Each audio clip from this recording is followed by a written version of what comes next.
Hey everyone, it's Susie here. How are you? I really hope you're doing well. Welcome back to a brand new video on the channel. And in today's video, we are taking a deep dive into the wellness trends for spring 2025. Now, I've seen so many videos on YouTube about spring fashion trends, and that definitely inspired me to make this video, except this one is for the wellness girlies, because we're going to be talking about everything from run clubs to LED masks to AI fitness to matcha. We're literally going to be talking through all the wellness trends that are happening right now. So sit down, get comfy, grab yourself a coffee or a matcha, whatever you're into, and let's get into these 2025 wellness trends for springtime. For this video, I took a little trip down a rabbit hole on the internet looking for 2025 wellness trends, and I've picked 10 that stood out to me and 10 that are more kind of reoccurring in my eyes, things that I'm seeing in my place of the world. So these are the top 10 things that have really stood out to me and that I would consider 10 wellness trends for 2025. And as soon as we start talking about them, I'm sure you're going to be like, oh yeah, I've seen that too. So let's get into the first trend. Apparently, the night routine is the new morning routine. For springtime and for 2025 in general, there has definitely been a shift of people caring more and more about their nighttime routine and their sleep. Oura rings have become super popular, and people are pretty, low-key obsessed about tracking their sleep and the quality of their sleep through fitness trackers as well. Do I rate this trend? I mean, I do love a good night routine, and I do think as well that if you're fully recharged the night before, that you're just setting yourself up for a successful day. So I think I can get on board with this nighttime routine trend. I don't know how I feel about tracking my sleep every night though. Monitoring your recovery is a good thing, but are we gonna just get so obsessed with fitness tracking at this point? Probably, yes we are. Number 2 on the trends list is community-based fitness. There is definitely a rise of the run club, the Pilates princesses uniting together for a good old group fitness class, and Hyrox. It's blooming everywhere, isn't it? There's someone out there right now that you know who's training for a Hyrox race. It has become so popular, community-based fitness, and you know what? I'm here for it. I love the fact that people are coming together and making their fitness a social event. I love that, and I can absolutely, and I do, hop on board with this trend as well. Working out with a friend and connecting with other people through fitness just brings wholesome vibes to the table, and let's face facts, it's way better than working out on your own anyway. Wellness trend number 3 is AI fitness. Now, this is everything from asking ChatGPT about your fitness game and your fitness plans, workout plans, to integrated AI in fitness apps. So when you tell the fitness apps your data or how you're progressing on, AI can basically tailor your fitness plan and can amend it or adapt it to help you reach your goals.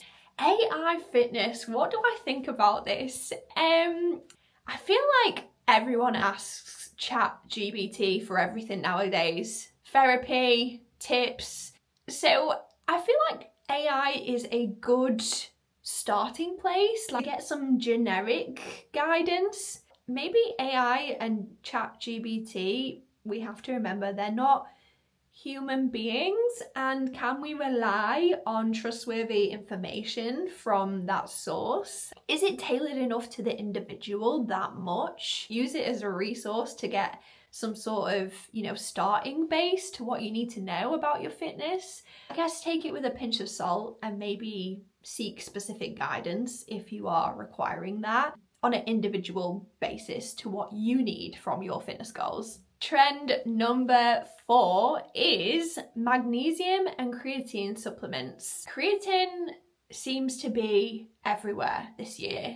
A lot of people in the gym using creatine to amp up their performance in the gym. I can get on board with this in the sense of if you are serious about lifting and you're trying to increase your performance in that way. Obviously, I'm not a nutritionist and I can't say that I am an expert in this supplement or even supplements in general, let's face facts. With all these supplements being so hyped up at the moment, it gets me thinking, is everyone just buying these supplements and expecting certain results based off using the supplement rather than for something like creatine? Like, people may be able to get their results if they're just pushing a little bit harder in the gym, or maybe they don't need the creatine for their specific goals. Are people just hopping onto this trend just cause?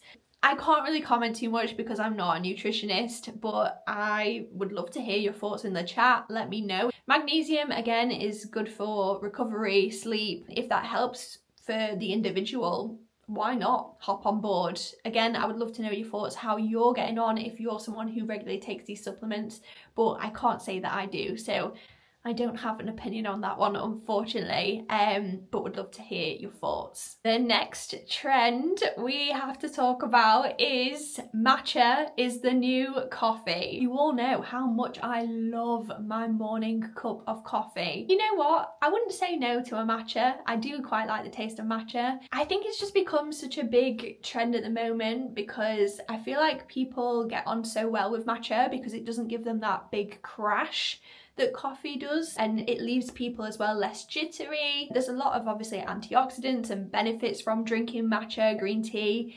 So again, I like the fact that people are, you know, wanting to switch it up with their morning beverage. But at the same time, if you don't like matcha and it's not for you, then you don't need to hop on the trend. I think it's an individual preference, and if you like matcha, enjoy your gorgeous matches and all the lovely flavors that people add to them. But you know, if you're like me and you prefer a cup of coffee, I will be sticking to my spring summertime iced coffees and enjoying them because that's just what I like personally. The next trend we're going to talk about, which is kind of iconic at the moment, is the walking pad.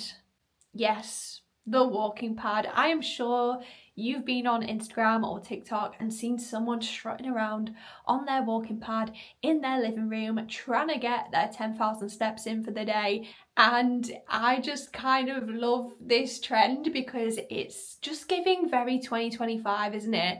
Can you believe that here we are in 2025 and people are thinking, you know what I need? A walking pad.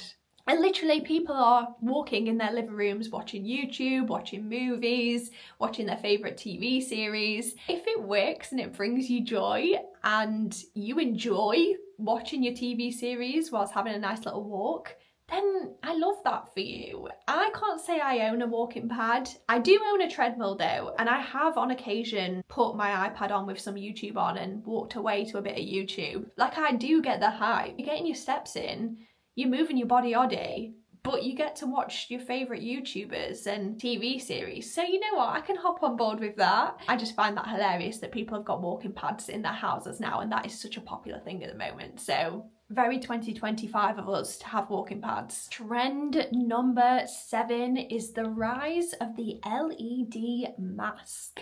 LED masks are currently being used and readily available for the everyday consumer to use as a daily red light therapy for their skin to reduce fine lines and blemishes, and everyone and their mother has one at the moment. And I, in fact, do have an LED mask. I have the Shark Cryo Glow mask, and I can't lie, I love it. I absolutely love it.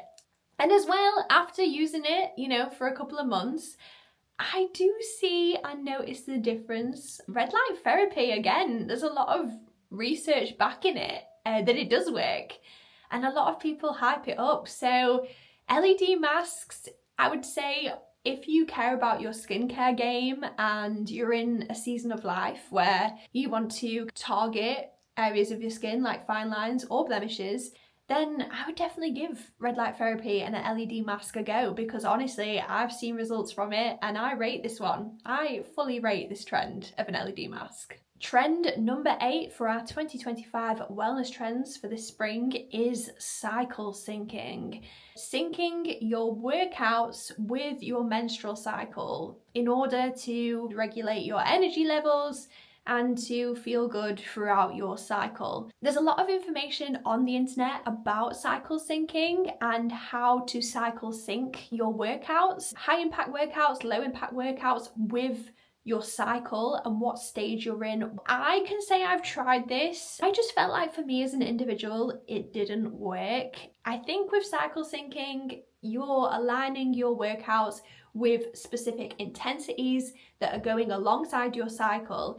And actually, everyone's energy levels as an individual is very different. So for example, on the days where I had loads of energy, in a cycle syncing approach, it was telling me to calm down and do more low intensity. But I just felt that was very counterintuitive because I had loads of energy at that point. And actually, I felt really good pushing through my workouts and going more high impact. So you could try it, it might work for you, but I think it's very much individual to individual consideration, and it might work for some people and it might not work for others. So that's my take on cycle syncing from my own personal experience. Wellness trend number 9 is no-tox. Blooming heck, I love this phrase. No-tox, not Botox, no-tox. I feel like this year and this springtime, this summertime, a lot of people are pulling back on their treatments, their beauty treatments, and going back to a natural look, which I am so here for this. I am someone who's never had any Botox, filler, surgery. Fun fact, the only thing that I ever have had done is had a beauty mark removed from my face. But aside from that, I just love the fact that people are embracing their natural selves and natural beauty. And with that comes empowerment, comes a new level of self-confidence. So I am all about the no-tox era and people dissolving their fillers and coming back to their natural state of beauty. And I love that. In addition to this no-tox era as well, I feel like people are very much leaning into resources for beauty, such as jade rollers, gouaches, patches, face masks, sheet masks, a lot of at-home treatments to enhance beauty. So that is an additional add-on to that trend as well at the moment, that people are seeking at-home treatments or treatments that are kind of beauty or product based to make them feel good in their skin. So again, I just love all of this. I'm so here for all this no-tox movement. And the final trend, number 10 on our wellness trends for 2025 springtime, is going back to the basics. I feel like this really kind of encompasses everything that we've just talked about, because I feel like all of these trends in a way feed into this. Moving back to the basics means caring about being out in nature. A lot of people are going back to the basics in terms of their movement, walking, for example, like what we just spoke about with the whole walking pad thing. Everyone is really just stripping everything back and bringing it back to the basics. I feel like that's just a really cool trend for wellness in 2025, because wellness doesn't have to be over complicated.